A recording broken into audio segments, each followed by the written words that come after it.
લીલી મેથીને પહેલાં મોટી મોટી કાપી લેવાની અને પછી ધોવાની બરાબર અને પછી એને નાની નાની કટ કરવાની, જેથી તમારે ભજીયાનો કલર ગ્રીન રહેશે. સ્વાદ પ્રમાણે લીલા મરચાં લેવાના છે.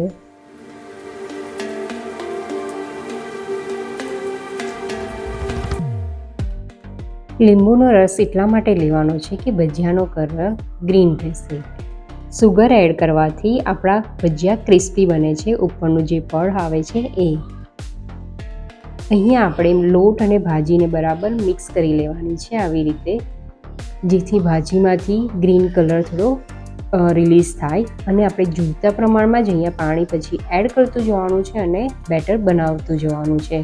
પાણી આપણે અડધીથી પણ અડધી વાડકી જેટલું જ પાણી આમાં યુઝ થશે.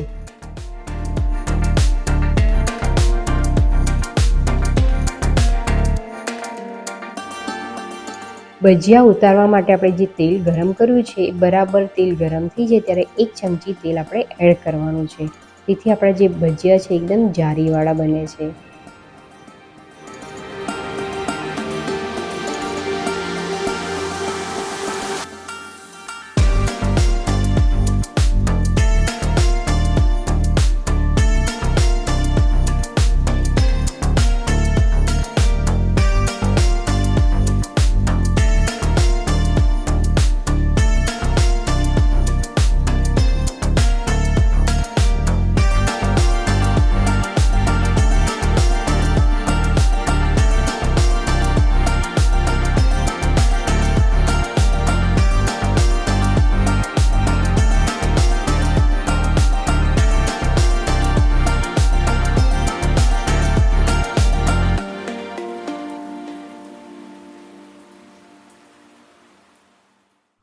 અહીંયા મરચાં અને બટાકાના પણ ભજીયા ઉતારેલા છે. તો આ તો એક ઓપ્શનલ છે, તમારે જો ઉતારવા હોય તો તમે આની સાથે ઉતારી શકો છો.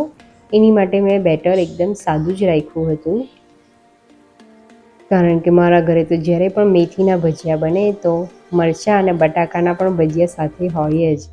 તો જો તમને પણ ભાવતા હોય તો એ તમે સાથે ઉતારી શકો છો. તો તમને મારી આ રેસીપી કેવી લાગી કમેન્ટ બોક્સમાં જરૂર લખજો.